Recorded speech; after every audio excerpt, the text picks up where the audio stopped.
Hello दोस्तों, आज हम मध्यकालीन भारत इतिहास के कुछ महत्वपूर्ण प्रश्नों की श्रृंखला के साथ शामिल हैं। दोस्तों, आपने अभी तक हमारा चैनल सब्सक्राइब नहीं किया है तो सब्सक्राइब कर लीजिए और अपने दोस्तों को शेयर करते रहिए ताकि हमारे वीडियो की नोटिफिकेशन आपको प्राप्त होती रहे।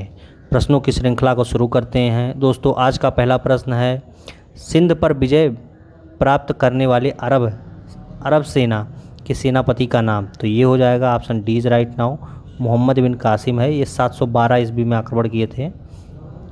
शुरू करते हैं अगला प्रश्न। तराइन की दूसरी लड़ाई पृथ्वीराज को किसने पराजित किया था? तो ये देख लेते हैं दोस्तों। Option C is right now है, मोहम्मद गौरी है। ये द्वितीय युद्ध में तराइन के द्वितीय युद्ध में गौरी ने पृथ्वीराज चौहान को हरा दिया था। ये दोस्तों 1192 ईस्वी में लड़ा गया था एडी में। अगले प्रश्न की ओर बढ़ते हैं। निम्नलिखित में से किस राजपूत राजा ने मोहम्मद गौरी को पहली बार हराया था? तो ये भीम बघेल या राजा भीम भी कहा जाता है, राजा भीम के नाम से जाना जाता है। अगले प्रश्न की ओर बढ़ते हैं। क्वेश्चन है, दिल्ली सुल्तान का शासन कब प्रारंभ हुआ था? तो ये देख लेते हैं दोस्तों। Option B is right now है, 1206 ईस्वी में हुआ था। टिक कर लेते हैं, 1206 ईस्वी में हुआ था ईडी में। अगले प्रश्न की शुरुआत करते हैं। अजमेर में 2.5 दिन का झोपड़ा किसने बनवाया था? तो ये देख लेते हैं दोस्तों। ये हो जाएगा option A is right now, Qutubuddin Aibak ने अजमेर में 2.5 दिन का झोपड़ा बनवाया था। अगले प्रश्न की ओर बढ़ते हैं। कुतुब मीनार किस प्रसिद्ध शासक ने पूरा करवाया था? तो ये कुतुब मीनार का निर्माण जो है इल्तुतमिश ने पूरा करवाया था। ऑप्शन बी इज राइट ना होगा। अगले प्रश्न की ओर बढ़ते हैं। दिल्ली के सुल्तान का पद संभालने से पहले बलबन किस सुल्तान का प्रधानमंत्री था? तो ये देख लेते हैं दोस्तों। ये ऑप्शन ए इज राइट ना हो जाएगा,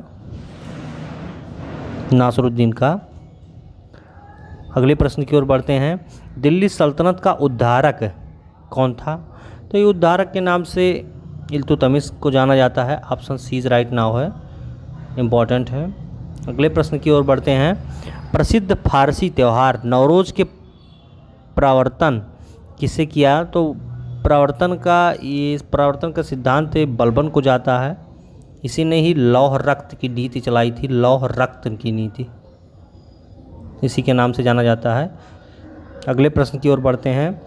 तुर्काने चहलगानी के रूप में विख्यात टर्की के मसंतों की सात्विक को भंग करने का प्रथम दिल्ली सुल्तान कौन था? तो ये हो जाएगा option B is right now, Balban था।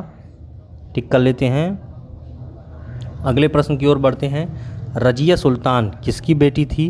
तो ये इल्तुतमिश की बेटी थी। Option A is right now, tick कर लिए दोस्तों।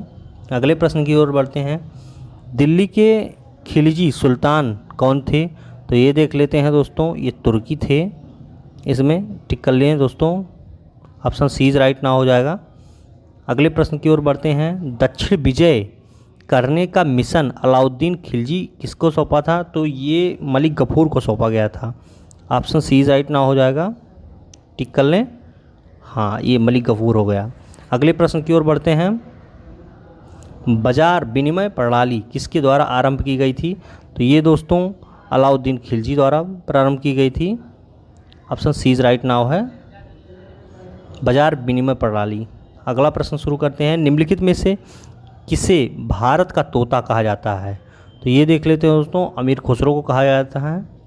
Option B is right now है, अमीर खुसरो। टिक कर लें। अगले प्रश्न की ओर बढ़ते हैं। ब्राह्मणों पर भी जजिया कर लगाने वाला दिल्ली का सुल्तान कौन था? तो ये दिल्ली का सुल्तान जिसने ब्राह्मणों पर जजिया कर लगा दिया था, तो ये था ऑप्शन ए फिरोज शाह तुगलक था। Option A is right now है। अगले प्रश्न की ओर देख लेते हैं। भारत में चमड़े की प्रतीक मुद्रा किसने प्रारंभ की थी? तो ये देख लेते हैं दोस्तों। मोहम्मद बिन तुगलक हैं। Option B is right now है। ये मोहम्मद बिन तुगलक ने चमड़े की मुद्रा बना के भेजा था। अगले प्रश्न की ओर देखते हैं। किस वंश के सुल्तानों ने सबसे अधिक समय तक शासन किया? शासन की बात आती है तो सबसे अधिक तक शासन तुगलक वंश ने किया था। ऑप्शन बी राइट नाउ है। अगले प्रश्न की ओर बढ़ते हैं। निम्नलिखित में से किस सुल्तान ने सती प्रथा को रोकने का प्रयास किया था? तो ये हो जाएगा दोस्तों option B right now, Mohammad bin Tughlaq. इसको टिक कर लेते हैं। अगले प्रश्न की ओर बढ़ते हैं। यात्री इब्न बतूता कहाँ से आया था? तो ये मोरक्को का निवासी था। Option A is right now है। लेकिन ये फारसी भाषा में जो इसकी लिखी गई, ये इसका रहला नाम से लिखी गई एक पुस्तक है। इसमें इसके जीवन वृत्तांत के बारे में घटनाएं मिलती हैं। इसे मोहम्मद बिन तुगलक के शासनकाल में इसे दिल्ली का काजी नियुक्त किया गया था। दिल्ली का काजी यानी न्यायाधीश। अगले प्रश्न की ओर बढ़ते हैं। लोदी वंश का संस्थापक कौन था? तो इसको देख लेते हैं दोस्तों। ये हो जाएगा Bahlol Lodi. Option C is right now है। टिक कर लेते हैं। बहलोल लोदी था लोदी वंश का संस्थापक। Option C is right now है। अगले प्रश्न की ओर बढ़ते हैं। क्वेश्चन नंबर 22वां है। सूफी परंपरा में पीर का क्या आशय है? तो ये पीर का आशय होता है सूफियों के गुरु। विभिन्न धर्मों में विभिन्न प्रकार के गुरु हैं। ऐसे इस्लाम धर्म सूफी धर्म में ये सूफियों का गुरु का आशय है पीर से। अगले प्रश्न की ओर बढ़ते हैं। अमीर खुसरो एक संगीतज्ञ था और क्या था दोस्तों? इसमें देख लेते हैं। सूफी संत भी था, फारसी तथा हिंदी और लेखक और विद्वान भी था, इतिहासकार भी था। Option D is right now हो जाएगा इनमें से सभी। अगले प्रश्न की ओर बढ़ते हैं। अलवर संतों का आविर्भाव निम्नलिखित में से किस आधुनिक राज्य से हुआ था? तो ये देख लेते हैं दोस्तों। ये तमिलनाडु राज्य से हुआ था। Option A is right now है। टिक कर लिए दोस्तों। अगले प्रश्न की ओर बढ़ते हैं। भक्ति प्रचारक शंकरादेव ने निम्न प्रादेशिक भाषाओं में से किसका उपयोग उसे लोकप्रिय बनाया था? तो ये हो जाएगा दोस्तों असमिया भाषा का प्रयोग किया गया था। Option A is right now. दोस्तों यह वीडियो आपको कैसी लगी? दोस्तों हमारे चैनल को सब्सक्राइब करते रहें, लाइक करते रहें। धन्यवाद दोस्तों।